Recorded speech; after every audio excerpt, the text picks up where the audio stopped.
security is a feeling, right? The feeling of being safe and secure, the feeling that you're responsible for providing your employees, right? You don't want employees coming into your workforce feeling unsafe, and you want to create a safe space for your employees. There's no one size that fits all approach when it comes to putting a good physical security program. And in good example is, it's so dependent on cultures and people's opinions. So, in some cultures, for example, they like having a security officer meet and greet them every morning. That will make them feel safe. In some cultures, quite the opposite. They see a security guard and they like, what's going on? Why do we have security? Is it not safe? So that sort of, environment is what we are working on. So how do you solve for that? One common theme when exploring how to solve for that is to empower them with the right level of information. What I find in recent years, especially in the tech world, is employees want to be self-sufficient. They want to be given the knowledge. They want to be trained. They want to be aware what is right, what is wrong. And they also, report things. So if you want to develop a culture of security, you've got to empower your teams. Most security leaders, I'm sure you may have heard, they talk about being a proactive security team and a reactive one. How do you accomplish that? But this is when you develop key strategies to embrace technology, or at least I have. That's been a big focus of mine. It is definitely a very high passion topic for me.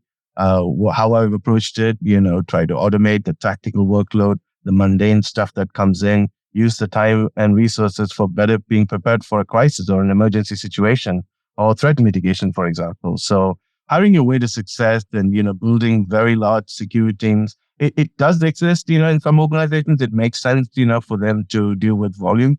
But it does, I don't know if it has a place in modern security program, in my honest opinion, right? So I think it's in, to embrace the lean security model, being extremely smart and stringent with your resources is key.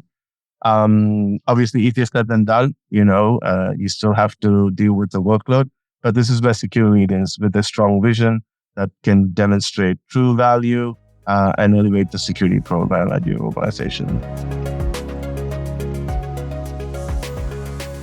For me, it starts with the why, how and when, so have a clear project plan, I would say, and be prepared to present that plan along with your vision on how this product will help the physical security team, how it probably help to keep your employees safe. That project plan is key. And also be clear on that project plan. What is the actual cost to your company? Know that, when you're approaching, leaders who approve budgets, it may, they will appreciate that you have some of the commercial terms included. So they know exactly what the return on investment looks like.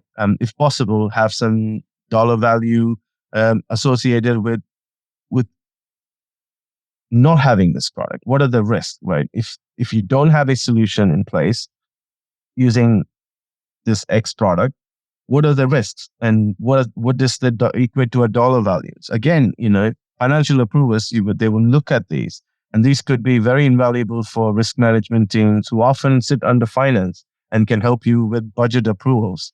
So, and even during business impact analysis for your company, have you highlighted that you may need a tool to mitigate certain risks and they're at critical need?